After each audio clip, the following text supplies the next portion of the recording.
সবাইকে আরও একবার স্বাগত জানাচ্ছি আপনার রায় অনুষ্ঠানে। সঙ্গে আছি আমি আফরোজা সোমা। আপনারা জানেন যে আমরা আসলে দিনভর এই আপনার রায় চলছে এবং ভোটের নানান রকমের খবরাখবর, ব্যাখ্যা, বিশ্লেষণ আমরা নিয়ে হাজির হচ্ছি আপনাদের কাছে।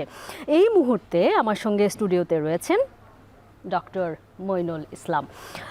ডক্টর মইনুল ইসলাম, আমরা নিউজ রুমে নানান রকমের খবরাখবর পাচ্ছি, গণমাধ্যমে অন্যান্য মিডিয়া আউটলেটে নানান খবরাখবর আমরা দেখতে পাচ্ছি। এর মধ্যে আমার মনে হয় ভোটের নানান ব্যাখ্যা বিশ্লেষণ ইতোমধ্যে অনেক হয়েছে। আমরা যদি একটু এখন ভবিষ্যতের দিকে তাকাতে চাই, কারণ সবার মধ্যে এখন যেই উৎসাহ, উদ্দীপনা, তোড়জোড় যেটা শুরু হয়েছে সেটা হলো যে নতুন সরকার গঠন হতে যাচ্ছে, সেই সরকারের সামনে আমাদের প্রত্যাশার অনেক চাপ, মানে জনমনে যে বিপুল প্রত্যাশা, আশা তৈরি হয়েছে। এখন এই সরকার আসলে আপনি যদি একটু প্রায়োরিটি সেট করেন বা একটু দেখতে চান যে কোন 2টা 3টা 4টা প্রত্যাশা হয়তো সবচেয়ে বেশি গুরুত্বপূর্ণ এবং সেগুলোকে কিভাবে এই সরকার ডিল করতে পারে। হ্যাঁ, ধন্যবাদ সুমা। আমরা তো এখানে আছি এবং বিশ্লেষণ করছি, এবং এই সরকার, যে নতুন সরকার যখন গঠিত হতে যাচ্ছে, তো তাদের কাছে তো অবশ্যই প্রত্যেকেরই প্রত্যাশা রয়েছে। ব্যক্তি নাগরিক হিসাবে আমার প্রত্যাশা রয়েছে, আপনারও প্রত্যাশা রয়েছে। তো আপনিও, আমার মনে হয় যে আমার প্রত্যাশার বাইরে গিয়ে আপনিও আপনার প্রত্যাশার কথা বলতে পারেন। আমি যেহেতু ধরেন জনবিজ্ঞান নিয়ে কাজ করি, জনসংখ্যা নিয়ে কাজ করি, এবং মোটা দাগে যদি বলেন যে দেশের জনসমষ্টি নিয়ে কাজ করি, তাহলে এই মুহূর্তে যদি চিন্তা করি, আমি ভাবি যে বাংলাদেশের যে এত বড় আমাদের একটা জনসংখ্যা বহুল একটা দেশ। নতুন রিন গভীর থেকে পরিষ্কার করে কাপড়কে রাখে নতুনের মতো উজ্জ্বল। নতুন রিন অ্যাডভান্সড পাউডার।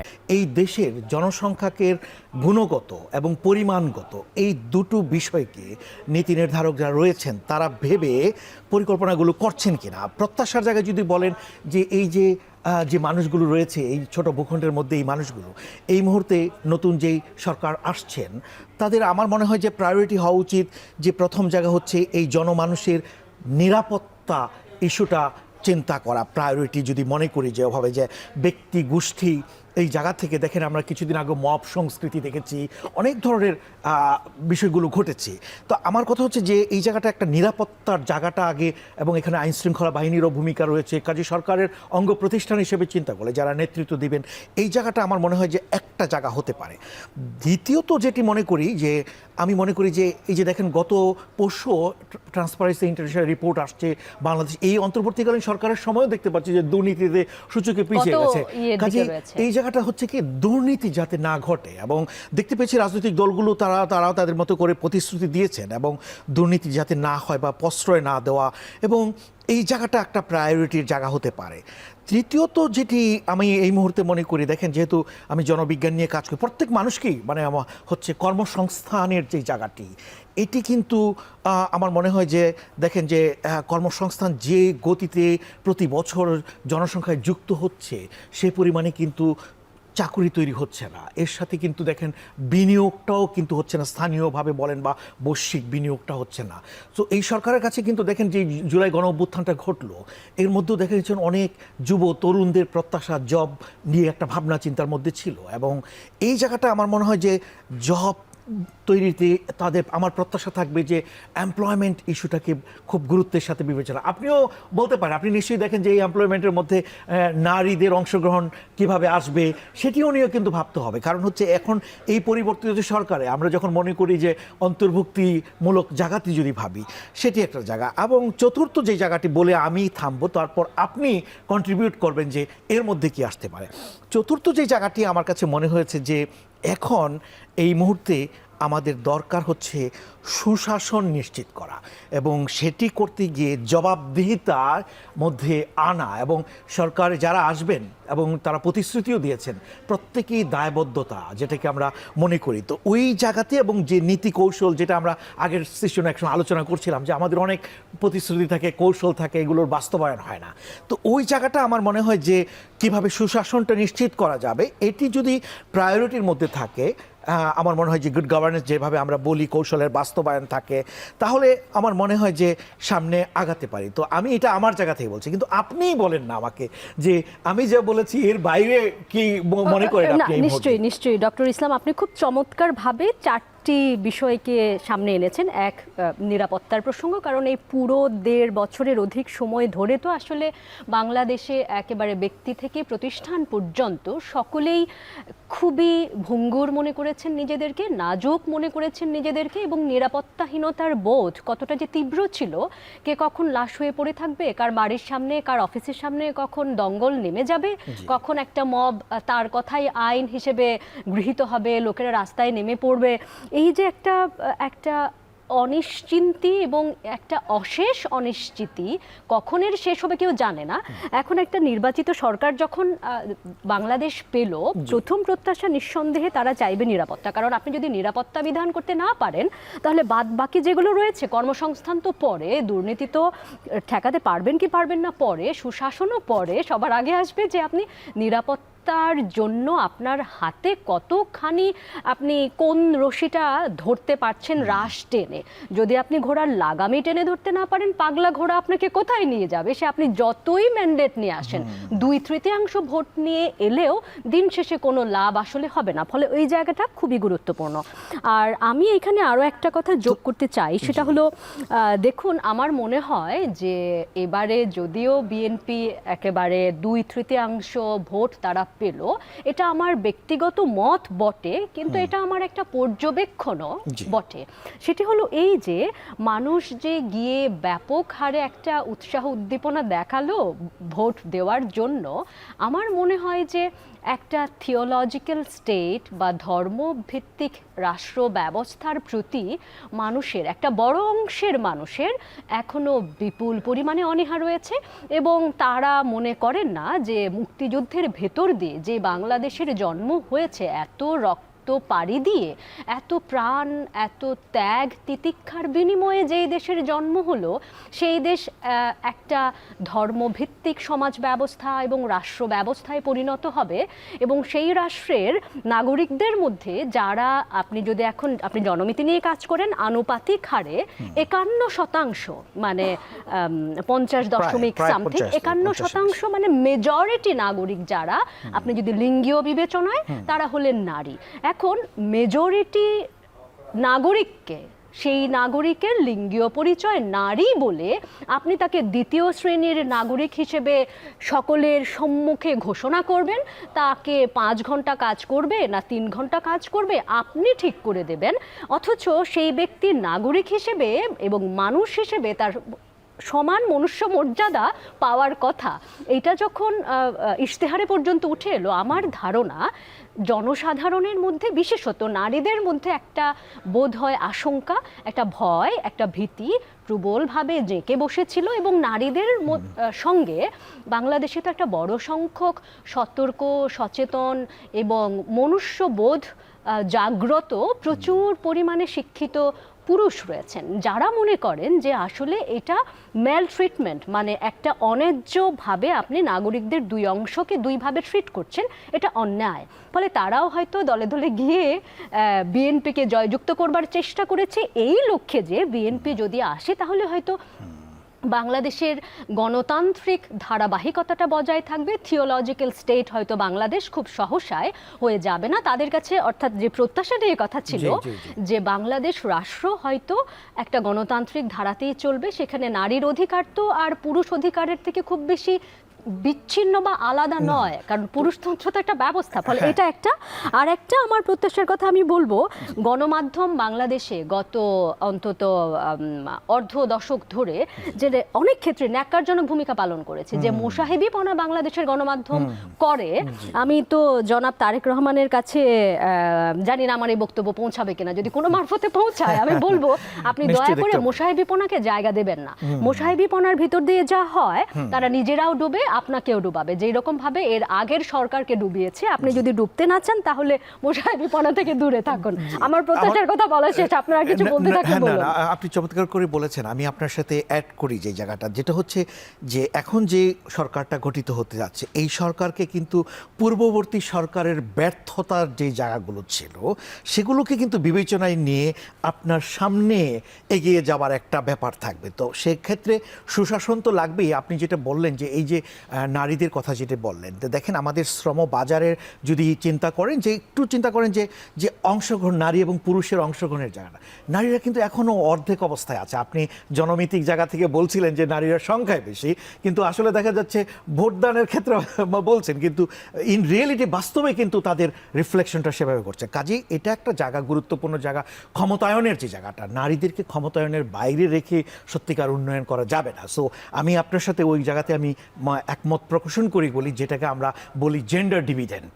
এখন এই জায়গাটা ফোকাস রাখা। আর মিডিয়ার কথা যেটি বললেন, যে অবশ্যই আমাদের মিডিয়া গণমাধ্যমকে অত্যন্ত স্বচ্ছ থাকার দরকার রয়েছে, নিরপেক্ষতা থাকার দরকার রয়েছে, যেটা সঠিক ক্রিটিসিজমটা করতে হবে। ক্রিটিসিজম মানে কিন্তু নেগেটিভ না, ক্রিটিসিজম এখানে আমি পজিটিভ। আপনার সঙ্গে যদি যোগ করি, জি, জি, আপনার অবশ্যই, অনুমতি নিয়ে, সেটা অবশ্যই। হচ্ছে ক্রিটিসিজম কি ভালো সেই আলোচনায় না গিয়ে গণমাধ্যমের তার পবিত্র কর্তব্য হচ্ছে যে পাওয়ারে থাকে তাকে অ্যাকাউন্টেবল করা। তুমি কি সেটাই। করছো, কেন করছো সেই প্রশ্ন জিজ্ঞেস করা, এবং যেই তরিকায় তুমি কাজটা করছো তা সহি পদ্ধতিতে হচ্ছে কিনা। জি। যদি না হয় তথ্য উপাত্তের ভিত্তিতে এটা চোখের সামনে তুলে ধরা। কেবল পিঠ চাপড়ে দেওয়া আর মোশারেবি পনা করে খুশি রাখলে দিন শেষে কেউ আসলে ভালো থাকতে পারে না। না, সেটাই, এই জবাবদিহিতার মধ্যে সবাইকে আমাদের থাকতে হবে এবং এর মধ্যেই আগাতে হবে। তো আশা করি যে যে নতুন সরকার যারা হবেন, আমাদের কথা হয়তো বা শুনছেন, আমরা হয়তো সমাজের খুব মুষ্টিমেয় মানুষ হলেও, বাট আমাদের কথা তো বিভিন্ন পরিসরে কে জানে, আলোচনায় পৌঁছলেও পৌঁছতে পারে। এবং সম্ভাবনা রয়েছে। আমি আপনার কাছে জানতে চাইবো, আমরা অনেক প্রত্যাশার কথা শুনলাম, আপনিও বললেন, আমিও আসলে যোগ করলাম কিছু। তাহলে এত প্রত্যাশা পূরণের পথে বাধাগুলো কি বা চ্যালেঞ্জগুলো আপনি কি চিহ্নিত করছেন? যে দেখেন না, যদি প্রথম কথাই যদি বলেন, আপনি তো পরিবর্তন চান, আপনি হয়তোবা কাগজে প্রস্তাবনায় বা পুস্তকের মধ্যে আপনি প্রস্তাবনা দিলেন, নীতি বানালেন, কিন্তু আমার যে বড় চ্যালেঞ্জ বাংলাদেশের ক্ষেত্রে আমি লক্ষ্য করছি, আমি ধরেন সরকারের নীতি কৌশল বিভিন্ন জায়গার সাথে যুক্ত রয়েছে বিভিন্ন পরিসরে, কারণ আমি একাডেমিয়াতে বিলং করলেও এটা আমার ব্যক্তিগত অভিজ্ঞতার আলোকে দেখতে পাচ্ছি যে যে আমাদের অনেক কর্মকৌশলের জন্য পরিকল্পনা থাকে, কিন্তু বাস্তবায়নের যে জায়গাটা, সেই জায়গাটি একটা বড় ঘাটতি আমরা দেখতে পারি। ধরুন অগ্রাধিকার দিয়ে যে কাজগুলো করা, সেখানে আমরা দেখুন অনেক সুন্দর নতুন নীতি তৈরি করেছি, কিন্তু এগুলোর যে ইমপ্লিমেন্ট করতে গেলে ধাপে ধাপে যে কাজ করতে হবে, যে ব্যুরোক্রেসিটা আমাদের রয়েছে, এই ব্যুরোক্রেসিকে কিন্তু মানে আমলাতন্ত্রের যে জায়গাটা, এইটাকে আমার মনে হয় যে অগ্রাধিকারের জায়গা থেকে চিন্তা করতে হবে যে কিভাবে আমলাতান্ত্রিক জটিলতার কারণে যাতে কোনো কাজ থেমে না যায়। এখন এই একটা চ্যালেঞ্জ আপনি বললাম যে শুধু আমলাতান্ত্রিক জটিলতার কারণেই দেখা যাচ্ছে অনেক নীতি কৌশল হয় না। আমলাতান্ত্রিক জটিলতার চেহারাটা কেমন হয় একটু ছোট করে দুই একটা উদাহরণ কিন্তু আপনি চালিয়ে দিতে পারেন। এখন ধরেন জটিলতা, ধরেন আপনার কাগজে কলমে বলা আছে আপনার নির্দিষ্ট সময়ের ভিতরে এই কাজটা করতে হবে। এখন এই নির্দিষ্ট সময়ের ভিতরে আপনি করলেন না, যারা নীতি নির্ধারক তাদের দৃষ্টি আকর্ষণে নিলেন না, মানে এই জিনিসগুলো তো আপনাকে ফলো আপের মধ্যে যেতে হবে। এবং ধরেন আমি সুন্দর করে একটা এক্সাম্পল বলি, যেমন আমি জনসংখ্যা নিয়ে কাজ করি, আমাদের একটা জনসংখ্যা নীতি ছিল 2012 সালে, একটা জনসংখ্যা 12 বছরে একটা সভা অনুষ্ঠিত হয়নি, কারণ এটা বাস্তবায়নের জন্য একটা বডি আছে, গভর্নেন্স সুশাসন নিশ্চিত করার জন্য কিভাবে কাজ করবে। তাহলে এই নীতি থাকার মানেটা কি? এখানে যারা স্টেক হোল্ডার, অংশীজন যারা রয়েছে, তাদের তো এই জায়গাগুলোতে পারস্পরিক আলোচনা করে, যে আমরা আলোচনা করে আপনি আমাকে বললেন যে আপনার দৃষ্টিতে প্রায়োরিটি ইস্যুস কি, চ্যালেঞ্জগুলো কি, আমি আপনাকে জিজ্ঞাসা করছি। তো এই বডির তো দায়িত্ব ছিল যে পরিবর্তন কি আসছে, চ্যালেঞ্জ কি তৈরি হচ্ছে, কিভাবে আমরা ওভারকাম করব। আপনি ডায়ালগ করবেন। একটা হচ্ছে অবশ্যই সংসদ একটা গুরুত্বপূর্ণ জায়গা, সংসদের বাইরেও তো আপনার আরও একটা জায়গা রয়েছে এই নীতি কৌশলগুলো বাস্তবায়নের জায়গা। তো সেটা একটা এক্সাম্পল আপনার সাথে আপনি তুলে ধরলাম। এরপর ধরেন অনেক ক্ষেত্রে দেখা যায় ওনারা আমলাতন্ত্র থেকে অনেক ক্ষেত্রে প্রভাবিত করেন, যে তাদের নিজেদের ভাবনা করেন, যেটা ফ্যাক্টস নির্ভর, সত্য নির্ভর, যেটাই এটি তো আপনার দৃষ্টি আকর্ষণে নিতে হবে। আর যারা লিডারশিপে থাকবেন তাদেরও কিন্তু এই জিনিসগুলো বুঝতে হবে যে হ্যাঁ, আমার যে সক্ষমতার জায়গাটা সেটাও চিন্তা করতে হবে, যে আমি প্রায়োরিটি চ্যালেঞ্জগুলো কোথায়, মনিটরিং ঠিক মতো হচ্ছে কিনা, কোথায় ঘাটতি হচ্ছে, এই জায়গাগুলো দেখতে হবে। আপনি নিজেই জানেন না যে আপনার মন্ত্রণালয়ে এত কিছু ঘটে যাচ্ছে, তাহলে এক ধরনের মানে ব্যবধান যদি থাকে, এবং সেটা একটা চ্যালেঞ্জ হয়ে যেতে পারে। তো এখন এরকম বলে আমি একটা এক্সাম্পলের কথা বললাম। এর বাইরে যদি বলেন যে আমাদের এইখানে আমাদের মনে হয় যে যে যে প্রায়োরিটি ইস্যুসগুলো কী কী, এটিও কখনো কখনো আমরা রিয়েলাইজ করতে পারি না। এবং যার জন্য ধরেন আপনি এখন আরও একটা এক্সাম্পল দিই আমার জায়গা থেকে, আমরা রিয়েলাইজ করেছি বাংলাদেশে বাল্যবিয়ে হচ্ছে আইনগতভাবে নিষিদ্ধ। তাহলে বাংলাদেশে কি বাল্যবিয়ে হচ্ছে না? প্রতি 2 জন নারীর 1 জন নারীর বিয়ে হয়ে যাচ্ছে 18 বছরের আগে। আমি জাস্ট একটা উদাহরণ দিয়ে বলছি। তাহলে এটাকে কেন আমরা কমাতে পারছি না? আমি জাস্ট একটা চ্যালেঞ্জ, আমি তো দেখি যে উন্নয়ন যদি করতে চান, রাজনীতিবিদরা তো উন্নয়ন নিয়ে কাজ করেন, তারা মানুষের মঙ্গলের যে অধিকারের জায়গা, তো বাল্যবিয়ে তো মানুষের অধিকারের জায়গা, এর সাথে তার পরিবার গঠন, শিক্ষা, স্বাস্থ্য, কর্মসংস্থান এবং মোটা দাগে যদি বলেন ক্ষমতায়নের যে বড় বৃহৎ পরিসর, সেখানে যুক্তির বিষয় রয়েছে। আমি তো দেখি যে ওখানেই সবচেয়ে বড় সমস্যাটা রয়েছে। তাহলে আমাদের এত নীতি নির্ধারক, আমরা এত কিছু বুঝি, কিন্তু কেন তাহলে এটা পারছি না? এবং এর জন্য অংশীজন কারা? এই অংশীজনরা কেন কর্মকৌশল ঠিক মতো নিচ্ছেন না? কেন এটা করতে পারছি না? তো এইরকম জায়গাগুলো দেখা যায় প্রত্যেকটা জায়গাতেই রয়েছে। এবং ওই যে যখন আপনাকে বলেছিলাম যে এইখানে নিরাপত্তার কথা বলেছিলাম, প্রত্যাশা দুর্নীতি না করা, আপনি বলেন তো দেখি যে দুর্নীতি কোন সেক্টরের মধ্যে নাই বাংলাদেশে? এখন এই জায়গাগুলোতে তাহলে কীভাবে আমরা চেক করব, মনিটরিং করব কীভাবে? আপনি প্রত্যেকটা দায়িত্বের মধ্যে থেকে আমরা যে পেশাগত কাজের মধ্যেই থাকি না কেন, সেই জায়গাতে হয়। আপনিই বলেন যে এই বাংলাদেশের যে চ্যালেঞ্জ দুটোর কথা আপনি আমাকে বললেন, এটা মোকাবেলা করার জন্য কোনো ভাবনা চিন্তা কি রয়েছে আমাদের? আপনি দেখেন যে আমি আরও একটু চিন্তা করে বলি, দেখেন আমাদের শীঘ্রই অতি সম্প্রতি যেটা একটা কমিশন হয়ে গেল, সংস্কার কমিশন হয়েছিল না, কি নারীদের নিয়ে একটা কমিশন হয়েছিল। যেহেতু সংস্কার কমিশন এবং ওই প্রসঙ্গটা এলো, আমরা একটু বিরতির পরে আলাপটা বোধহয় একটু দীর্ঘায়িত হবে। তখন আপনিও আপনার মতামত আমাকে মনে হয় দিলে এটা ভালো হবে। নিঃসন্দেহে আমরা কথা বলতেই পারি। সুপ্রিয় দর্শক, আপনারা দেখছেন এখন টিভির বিশেষ নির্বাচনী আয়োজন আপনার রায়। সঙ্গেই থাকুন, যাচ্ছি একটি ছোট্ট বিজ্ঞাপন বিরতিতে।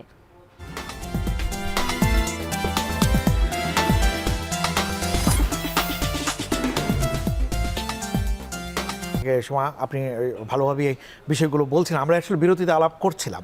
কিন্তু দেখেন এখন চ্যালেঞ্জ মানে আমি ক্ষেত্র ধরে ধরে যদি দেখতে চাই, যে সামগ্রিক পরিসরে তো অবশ্যই অনেক ধরনের চ্যালেঞ্জ রয়েছে, যেটা ইতিমধ্যে আমরা কিছুটা বলেছি। কিন্তু যদি ক্ষেত্র ধরে ধরে আগাই, ধরেন বাংলাদেশের এখন যে সরকারটা আসবে, তারা তত কতগুলো নীতি কৌশল তৈরি করবেন এবং তাদের মতো করে পরিকল্পনাও করবেন। কিন্তু মুশকিল হচ্ছে কি, ওই পরিকল্পনাগুলোর যে বাস্তবায়নের যে জায়গাটা আমি আপনাকে বলছিলাম, যে এইটা করার জন্য যে আন্ত মন্ত্রণালয়, অনেকগুলো মন্ত্রণালয় আছে।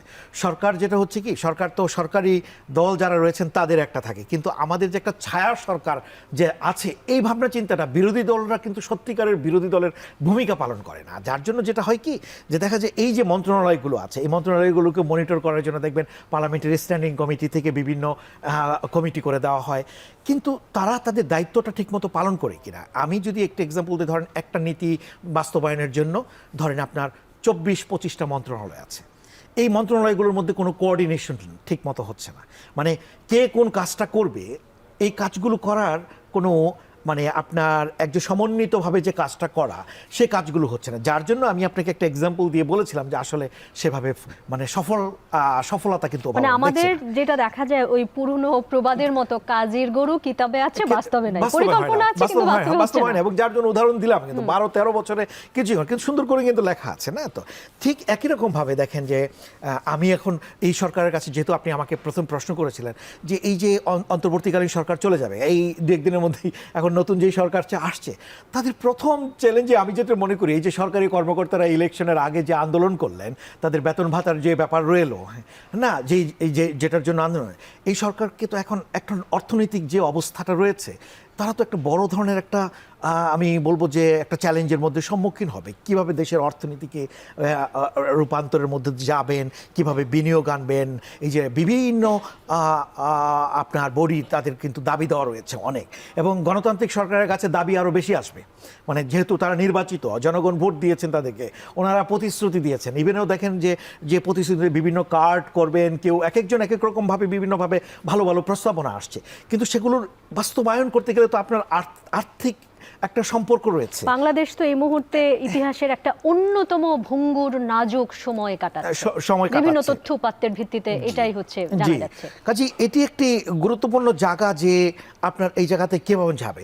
ঠিক একই রকম ভাবে ধরেন, আমি যেহেতু শিক্ষার সাথে অত্যন্ত যুক্ত, আপনিও শিক্ষার সাথে যুক্ত রয়েছেন, দেখেন আমাদের যে শিক্ষা ব্যবস্থাটা, আমাদের একটা শিক্ষা নীতি ছিল কিন্তু 2010 কাগজে কলমে আছে ঠিকমতো, কিন্তু তার কোনো বাস্তবায়নের যে জায়গাটা যদি বলেন, সেখানে দেখবেন বিভিন্ন ধরনের শিক্ষা ব্যবস্থা রয়েছে এগুলো কিভাবে গুণগত মান কীভাবে, ওখানেও বলা আছে শিক্ষকদের জন্য আলাদা স্বতন্ত্র পে স্কেল থাকবে, এগুলো মানে এগুলো কিন্তু কাগজে কলমে বলা, কিন্তু বাস্তবে কিন্তু ওইভাবে নাই। এখন যাই হোক, আমি যেই জায়গাটা বলি যে শিক্ষার যে গুণগত মান উন্নয়ন যে করবে সেটা না। পূর্ববর্তী সরকারকে কি দেখেছি জেলায় জেলায় বিশ্ববিদ্যালয় করেছে এবং পারলে এখন উপজেলা লেভেলে পর্যন্ত চলে যাওয়ার একটা প্রক্রিয়া। আরও কি বিশ্ববিদ্যালয় আমাদের প্রয়োজন রয়েছে? আমি তো মনে করি যে না, একটা বিশ্ববিদ্যালয় হওয়ার জন্য কতগুলো অ্যাসেসমেন্ট তো লাগবে, আপনার যে কি কারণে আপনাকে করতে হবে। এই যে যারা মঞ্জুরি কমিশন থেকে যে অনুমোদন দেয়, এই অনুমোদনগুলোতে সরকারের বিভিন্ন অংশীজনতে তাদের প্রভাব থাকে, বিস্তার থাকে, কিন্তু নিডস অ্যাসেসমেন্টের যে জায়গাটা, কোথায় আসলে বিশ্ববিদ্যালয় হওয়া দরকার, কাদের জন্য আমি করব, কোন ধরনের বিশ্ববিদ্যালয় সেটি হবে, এটি কি বিশেষায়িত হবে নাকি সাধারণ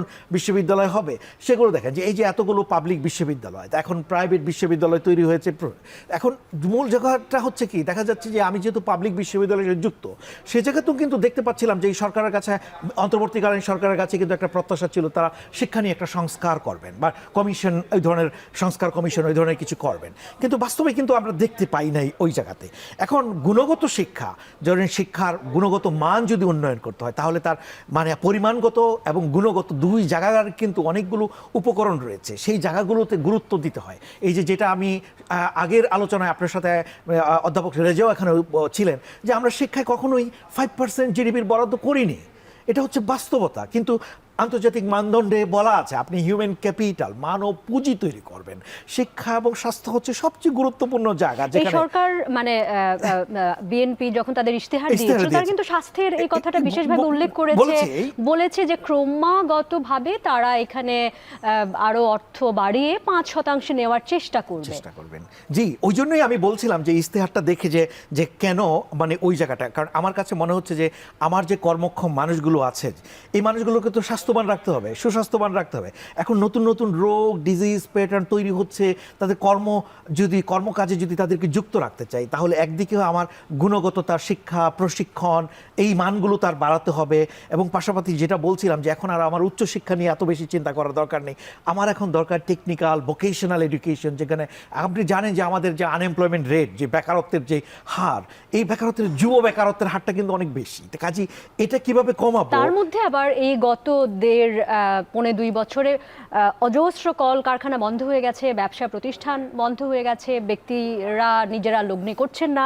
এই যে একটা অর্থনৈতিক স্থবিরতা, সেটাও তো কাটানোটার মানে উপায় কি হতে পারে? না, এখন ওই জায়গাতে যেটা হবে যে এখন যখন রাজনৈতিক সরকার যখন চলে আসবে, তখন কিন্তু অন্তর্বর্তীকালীন সরকারের অবস্থা অনেকে চিন্তা ভাবনা করে কোথায় বিনিয়োগ করবে না করবে, কারণ এই জায়গাগুলো এখন রাজনৈতিক সরকার যখন চলে আসবে, তখন যেটা করতে হবে যে স্থানীয় পর্যায়ে বিনিয়োগটা বাড়াতে হবে। আবার এই রাজনৈতিক সরকারকে বৈশ্বিক ক্ষেত্র থেকেও আপনার বিনিয়োগটাকে আনতে হবে। আবারও প্রশ্ন আসে যে নিরাপত্তা যদি তুমি দিতে না পারো, দেশের মানুষে যদি অনিশ্চিন্তির একটা বোধ নিয়ে থাকে, তাহলে তো বাইরের লগ্নি কি আসবে? না, সেটি একটা বড় চ্যালেঞ্জ। তার জন্য প্রথমেই হচ্ছে আপনার নিরাপত্তার জায়গাটা নিশ্চিত করতে হবে, আপনার যে আপনার ট্রান্সপারেন্সির যে জায়গাটা বলছিলাম, এবং একই সাথে যে অ্যাকাউন্টেবিলিটির জায়গাটা, সুশাসনের জায়গাটা, যখন আপনার দেখা যাবে যে একটা প্রতিষ্ঠান ভালোভাবে চলছে বা এখানে সুযোগ আছে, কাজগুলো সুন্দরভাবে হচ্ছে, তখন কিন্তু আপনি একটা বিনিয়োগের পরিবেশ পাবেন এবং এক ধরনের সুস্থ সংস্কৃতির চর্চার জায়গাটা করতে হবে। সবকিছুর একটা ইকোসিস্টেম লাগে, ইকোসিস্টেম লাগবে, অবশ্যই লাগবে, এবং সেটি যদি হয়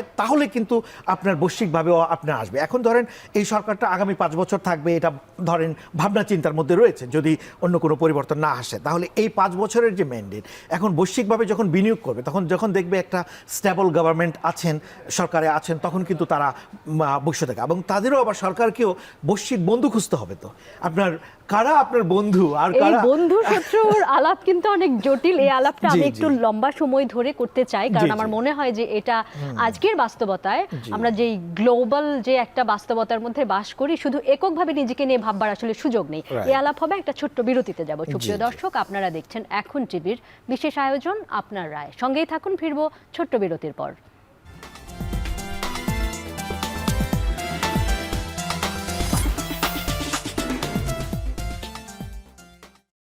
আমরা ভোট নিয়ে অনেক কথাবার্তা বলেছি। আজকে এখনকার আলোচনায় আসলে আমরা বুঝবার চেষ্টা করছি নতুন যে সরকার আসতে যাচ্ছে তাদের সামনে প্রত্যাশা কি, চ্যালেঞ্জ কি, সেগুলো কেমন করে মোকাবেলা করা যাবে, এই নিয়ে আলাপ করবার জন্য আমাদের সঙ্গে আছেন ডক্টর মঈনুল ইসলাম। ডক্টর ইসলাম, আমরা তো বিরতিতে যাবার আগে চ্যালেঞ্জগুলো নিয়ে অনেক কথা বললাম। এখন এই সমস্ত চ্যালেঞ্জ মোকাবেলা নিয়েও কিছু কথা এসছে। আপনি যদি মোকাবেলা বিষয়ে আর দু এক কথা যোগ করতে চান তো শুনতে পারি, নইলে আমি একটু অন্য প্রসঙ্গে যাব, কারণ আমরা শত্রু মিত্র নিয়ে কথা বলছিলাম। আমার মনে হয় যে ওই শত্রু মিত্রের আলোচনায় গেলেও বোধহয় মোকাবেলার কিছু উপায় আমরা পাবো। আপনি যদি চোখ রেখে থাকেন নিশ্চয়ই দেখেছেন যে ভোরবেলা থেকেই আমাদের নতুন যিনি দলের প্রধান, নির্বাচিত দলের প্রধান, তার প্রতি শুভেচ্ছা বার্তা আসছে, তাকে ওয়েলকাম করছে নানান দেশ থেকে। আমরা দেখেছি ইউএস থেকে, ভারত থেকে, পাকিস্তান থেকে, ইতোমধ্যেই নানান রকমের শুভেচ্ছা বার্তা তার প্রতি এসছে। এখন আপনি যদি দেখেন বর্তমানে আসলে স্বাধীন দেশ, ঠিক আছে, পতাকা আছে, মানচিত্র আছে, কিন্তু প্রকৃত অর্থে আমরা তো অনেক যদি কিন্তু দ্বারা আবিষ্ট এবং বাধা, আপনার পক্ষে চাইলেও অনেক কিছু করা সম্ভব হয় না। তো এই রকম একটা জটিল বাস্তবতায় যে নতুন সরকার আসতে যাচ্ছে, তাহলে আশপাশে প্রতিবেশীর সঙ্গে তার সম্পর্কের ধরনটা বা কৌশলটা কেমন হতে পারে, আর বৃহৎ শক্তি যারা দেশকে পরোক্ষে বা প্রত্যক্ষে নিয়ন্ত্রণ করছে বা করতে চায় তাদের সঙ্গেই বা সম্পর্কের ধরনটা কেমন হতে পারে, ব্যালেন্সটাকে আদৌ করা সম্ভব কিনা? হ্যাঁ, ধন্যবাদ সুমাদ। আপনি যথার্থই প্রশ্ন করেছেন এবং আপনিও বুঝেন, আমরাও বুঝি। আমরা বাস্তবতা থেকে দেখি বাংলাদেশ কিন্তু বহির্বিশ্ব থেকে আলাদা কোনো দেশ নাই, কিন্তু আমাদের লক্ষ্য করার বিষয় হচ্ছে যে এতদিন একটা সরকার ছিল, একটা রাজনৈতিক সরকার এখন ক্ষমতায় আসছে।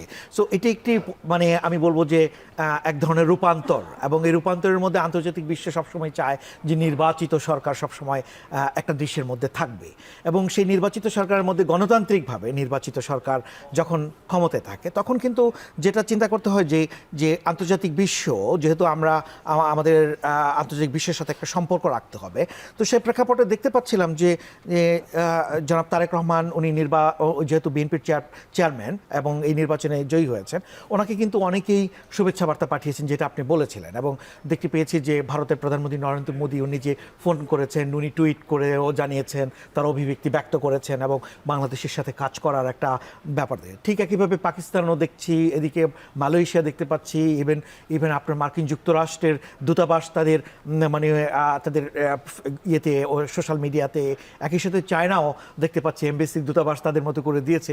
এখন এই অঞ্চলটাই যদি একটু লক্ষ্য করেন, এই অঞ্চলে ধরেন বাংলাদেশের ব্যাপারে আন্তর্জাতিক বিশ্বের দৃষ্টি রয়েছে, এটি অস্বীকার কোনো কারণ নেই। আর আমরা বৈশ্বিকভাবে সংযুক্ত রয়েছি, আমাদের অর্থনীতির চাকাকে সচল রাখতে হবে, একই সাথে বন্ধুত্বপূর্ণ সম্পর্ককেও বজায় রাখতে হবে। যেটা আপনি বলছিলেন যে আন্তর্জাতিক যে সম্পর্কের ক্ষেত্রে, কর্মকৌশলের ক্ষেত্রে ব্যালেন্স রিলেশনশিপ, যেটা আপনি ভারসাম্যপূর্ণ সম্পর্কের কথা বলছিলেন, যে হ্যাঁ, আমাদের নীতি কি হবে। নতুন সরকার যিনি রয়েছেন তাদের ভাবনা চিন্তা রয়েছে, তাদের ইশতেহারের কথাও বলেছেন, কিন্তু সেখানে আমার যেটা মনে হয় যে দেখেন যে বহির্বিশ্বের যারা ধরেন বৃহৎ শক্তি যারা, তারা তো তাদের মতো করে ভাবনা চিন্তা করবে কোনটি লজিক্যাল না, কিন্তু মূল যে জায়গাটি হবে যে আমার দেশের স্বার্থ যাতে কোনোভাবে মানে বিচ্যুত না ঘটে, সেই জায়গাটি হচ্ছে আমি মনে করি যে প্রথম জায়গা। কিন্তু এখন ধরেন এই যে ট্রাম্পস গভর্নমেন্ট ধরেন নতুন করে যে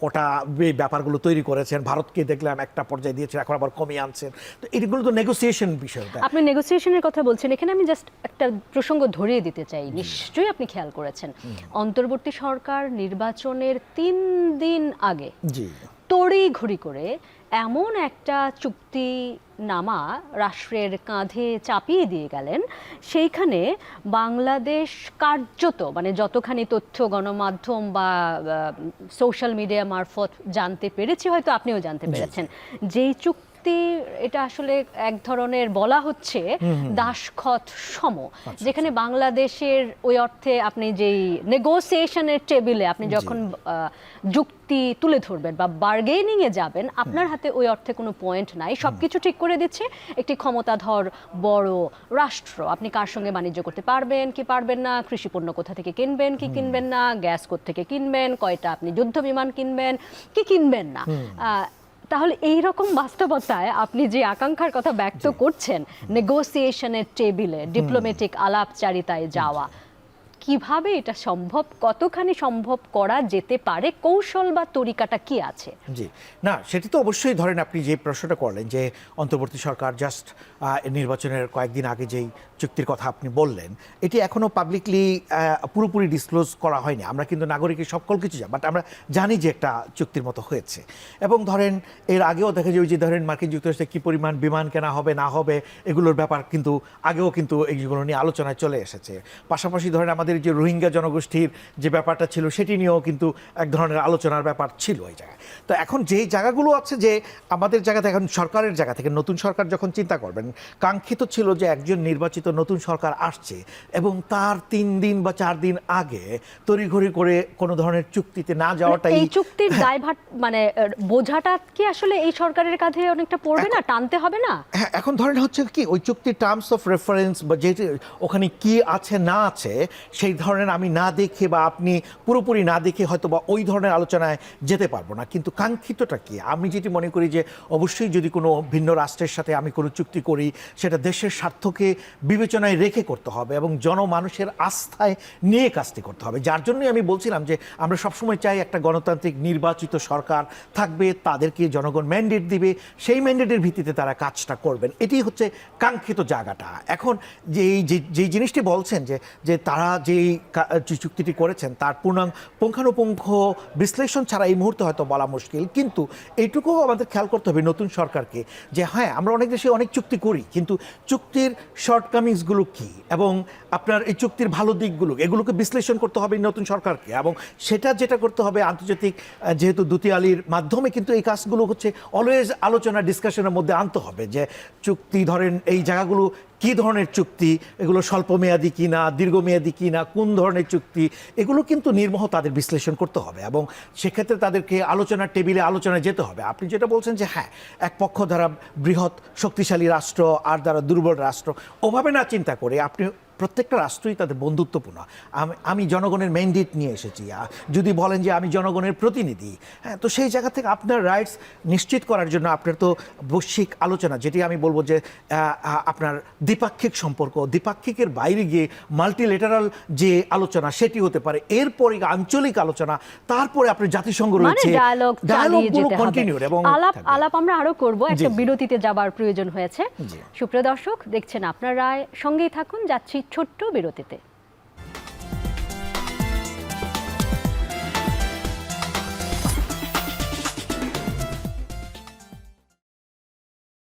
নানান বিষয় নিয়ে কথা বলছি, তবে মূলত এই আলোচনা আমরা মনোযোগ দেওয়ার চেষ্টা করছি নতুন যে সরকার আসতে যাচ্ছে তার সামনে চ্যালেঞ্জগুলো কি, সেগুলো কি করে মোকাবেলা করা যেতে পারে এবং এই বিষয়ে আরও অন্যান্য প্রসঙ্গ। ডক্টর ইসলাম, আমার একটা খুব জানবার কৌতূহল, নতুন যে ক্যাবিনেট হতে যাচ্ছে সেই ক্যাবিনেটটা কিভাবে অন্তর্ভুক্তিমূলক করা যেতে পারে, কারণ এই নির্বাচনে জনরায় তো আসলে তারা অংশগ্রহণমূলক, অন্তর্ভুক্তিমূলক, দেশের সকল নাগরিক যেন তারা অন্তর্ভুক্ত হয়েছেন বলে মনে করেন, কেউ যেন মনে না করেন যে আমি লেফট আউট, আমি পড়ে রয়েছি, আমাকে গুনলো না। কেমন করে এটা হতে পারে? জি, ধন্যবাদ আপনাকে। আমার মনে হয় এটা অত্যন্ত গুরুত্বপূর্ণ জায়গা, যেখানে আমাদের এই মুহূর্তে মনে হয় সবারই ভাবনা চিন্তায় থাকা দরকার, বিশেষ করে যারা সরকার গঠন করতে যাচ্ছেন তাদের জন্য। দেখেন, অন্তর্ভুক্তিমূলক শব্দটা যখন বলি, এটা একটা অ্যাপ্রোচ, এই দৃষ্টিভঙ্গির মধ্যে যেহেতু আমি জনমিতি নিয়ে কাজ করি, প্রথম জায়গায় হচ্ছে আমি এখানে নারী এবং পুরুষ দুটো জায়গায়, আপনি একটু আগে বলছিলেন যে আমাদের দেশে এখন নারীর জনসংখ্যা বেশি, তাহলে আমার দৃষ্টিতে থাকবে যে এই জায়গাতে কতজন নারী অন্তর্ভুক্ত হয়। আপনি দেখেন যে এই নির্বাচনটা যে ঘটে গেল, আমরা কিন্তু রাজনৈতিক দলগুলোর মধ্যে যে প্রতিনিধি নির্বাচনের যে জায়গাটি বা যাদেরকে মনোনয়ন দেওয়ার ব্যাপার ছিল, সংখ্যাটা কোনো 85 জনের মধ্যে আমরা 7 জনকে পেয়েছি, মানে নারী হিসেবে আমরা পেয়েছি। এখন একটা জায়গা হচ্ছে যে হ্যাঁ, এই ওনাদের মধ্যে থেকে নারীদেরকে অন্তর্ভুক্ত করার একটা ব্যাপার থাকবে, এটা কি যেহেতু আমাদের নারী শিশু বিষয়ক মন্ত্রণালয় রয়েছে আলাদা করে, সেটি একটা জায়গা। দ্বিতীয়ত যে জায়গাটি আমার কাছে মনে হয় যে দেখেন যে আমরা তো বাংলাদেশি এবং এই বাংলাদেশের এই যে ভূখণ্ডের মধ্যে যে মানুষগুলো বসবাস করে এর মধ্যে কিন্তু আপনার সংখ্যালঘু জনগোষ্ঠীর কথাও যদি ভাবি, অনেক ক্ষেত্রে ক্ষুদ্র নৃগোষ্ঠী বলি, সেটা ধর্ম হতে পারে বা যেভাবেই ভাবি না কেন, তো সেক্ষেত্রে এই জায়গাটা অ্যাপ্রোচটাও কিন্তু আপনার লাগবে যে এখানে কি করতে হবে। আমরা দেখতে পাচ্ছি এখানে 4 জন সংখ্যালঘু সম্প্রদায়ের মানুষ এবার নির্বাচিত হয়েছেন, এটা হয়তো সংখ্যায় আরও বেশিও হতে পারতো, বাট 4 জন আছে। তাহলে এখন এটা একটা দেখার বিষয়। তৃতীয়ত যে জায়গাটি আমি দেখতে পাচ্ছিলাম যে দেখেন যে আমরা যখন অন্তর্ভুক্তিমূলক বলি, উন্নয়ন শব্দটাও যখন বলি, তখন সমগ্র বাংলাদেশকে চিন্তা করলে আঞ্চলিক যে বন্টন, যে এই যে নেতৃত্বে যারা আসবেন আঞ্চলিক বন্টনটা ঠিক মতো হচ্ছে কিনা সেটি দেখা, এবং ওখানে কিন্তু দেখেন জনমিতি খুব অত্যন্ত গুরুত্বপূর্ণ। অনেক ক্ষেত্রে নীতি নির্ধারকটা বিবেচনা নেয় না আমি কতজন মানুষের প্রতিনিধিত্ব করলাম, কোন মানে এই জায়গাগুলো কিন্তু প্রপোর্শন আনুপাতিক আকারেই কিন্তু হয়, কারণ জনসংখ্যার আকারের ভিত্তিতেই তো আপনি নির্বাচিত হচ্ছেন এবং বলছেন মেজরিটি হলে গণতন্ত্র বলছেন, তাহলে আনুপাতিক বিশ্লেষণটা লাগবে কিন্তু খুবই জরুরি ব্যাপার। জরুরি। তাহলে আঞ্চলিক যে জায়গাটা সেটাও কিন্তু দেখতে হবে যে ঢাকা বিভাগ ভিত্তিক যে জায়গাগুলো রয়েছে সেগুলো বিবেচনায় নিয়ে আসতে হবে। তারপর ধরেন আর অভিজ্ঞতা ভিত্তিকও একটা ব্যাপার হ্যাঁ, আছে, শুধু তরুণ নিলেও হবে না, শুধু যারা অনেক আগের তাদেরকে নিলেও হবে না, একটা চমৎকার করে আপনি বলে, আমি এখানেই যাচ্ছিলাম। এটা হচ্ছে আরেকটা হচ্ছে অভিজ্ঞতা, এক্সপিরিয়েন্স। এখন এক্সপিরিয়েন্সের সাথে কিন্তু বয়স একটা খুব গুরুত্বপূর্ণ, কারণ বয়সটা যেটা আপনি বলছেন যে আপনি যদি অধিক বয়স্ক হন, যেমন সবচেয়ে বেশি যিনি বয়সে নির্বাচিত হয়েছেন তার বয়স দেখতে পাচ্ছি 79 বছর, আর যিনি সর্বনিম্ন সংসদে তার বয়স দেখতে 26 বছর ধরেন আর কি। হ্যাঁ, তো এখন এই 26 এবং 79 এই নেতৃত্বের মধ্যে দেখতে হবে যে এই যে গণ অভ্যুত্থান, জুলাই অভ্যুত্থান হলো বা ইয়থ পপুলেশন, যাদেরকে তরুণ জনগোষ্ঠী, তাদের থেকে কতজনকে নিচ্ছি, বা যেহেতু ভোটের মধ্যে দেখেছি প্রায় 2 কোটি মানুষ, 60-এর ঊর্ধ্বে মানুষ, যে তাদের মধ্য থেকে একটা ব্যাপার আছে। আমি শেষ করতে চাই এই জায়গা থেকে আরেকটু জায়গা খেয়াল করতে হবে যে এই বন্টনের মধ্যে আপনার কিছু কিছু আছে যে প্রায়োরিটি, অগ্রাধিকার, যে টেকনোক্রেট কথা, সেটাও কিন্তু বিষয়, কারণ সংসদ সদস্যের মধ্যে সকল গুণাবলী যে থাকবে এই জায়গা না, কাজে কিছু কিছু ক্ষেত্রে কিন্তু প্রায়োরিটি জায়গা, এবং ওই জায়গাগুলোর পাশাপাশি প্রত্যেকটারই অ্যাডভাইজার, একটা পরোক্ষ বা প্রত্যক্ষভাবে অ্যাডভাইজার জিনিসগুলো থাকতে হবে, যাতে এগুলোকে নার্চারিং করা যায়। না মাথা ভারী বিরাট ক্যাবিনেট হয় সেদিকেও চিন্তা না, অবশ্যই আমাদের এমনভাবে চিন্তা করতে হবে যে যেটা কার্যকর হয়। এই মূল বিষয়টা হচ্ছে কার্যকর হয় এবং ফলপ্রসূ হয়, শুধুমাত্র সংখ্যায় বাড়ালাম কিন্তু গুণগত কিছু হলো না। কাজে এই জায়গাগুলো আমার মনে হয় ভাবনা চিন্তায় থাকলে কাজে আসতে পারে। এটা অনেক ধন্যবাদ আপনাকে অধ্যাপক মঈনুল ইসলাম। এতক্ষণ আমরা কথা বলছিলাম নতুন যে সরকার আসতে যাচ্ছে সেই সরকারের মাথায় আসলে বাংলাদেশের এই ব্যাপক মানুষের অনেক অশেষ একটা তাদের আশার চাপ তাদের নিয়ে আসতে হচ্ছে। এত আশা মোকাবেলা তারা কি করে করতে পারবে, তাদের সামনে কি চ্যালেঞ্জ রয়েছে, বৈশ্বিক এই পরিবর্তিত বাস্তবতায় প্রতিবেশীদের সঙ্গে সম্পর্ক কি হবে, বড় ক্ষমতার সঙ্গে সম্পর্ক কি হবে, এই সমস্ত বিষয় নিয়ে আমরা কথা বললাম। এখন আমার সহকর্মী উজ্জ্বল হাফিজ তিনি যোগ দেবেন আপনাদের সঙ্গে, আর আমরা আবারও ফিরবো 11:30টায়। আমাদের সঙ্গেই থাকবেন আশা করছি।